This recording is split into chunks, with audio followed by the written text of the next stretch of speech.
பிரேக்ஃபாஸ்ட்க்கு ரொம்ப நாளாச்சு போஹா பண்ணி. அதனால போஹா தான் செஞ்சிருந்தேன். ஒயிட் அவல விட ரெட் அவல் யூஸ் பண்ணா இன்னமும் கொஞ்சம் ஹெல்த் பெனிஃபிட்ஸ் அதிகம்.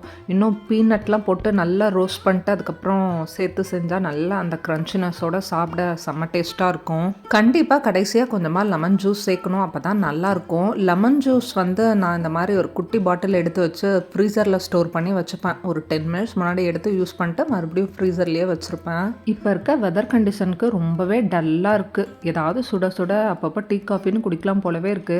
ரொம்பவும் டீ, காஃபி எடுத்துக்க கூடாது. அதனால சங்குப்பூ நெறைய இருந்தது.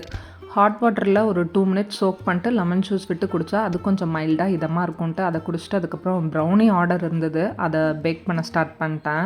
ஒருத்தங்களுக்கு 1 கேஜி, இன்னொருத்தங்களுக்கு 1/2 கேஜி தனித்தனியா பேக் பண்ணி குடுத்தாச்சு. Next day independence day. ஸ்கூல்ல பாப்பாக்கு டான்ஸ் இருந்தது. ஏர்ஃபோர்ஸ் ட்ரெஸ் தான் சொல்லியிருந்தாங்க. ரென்ட்டுக்கு அப்படியே கையோட எடுத்துட்டு வந்தாச்சு.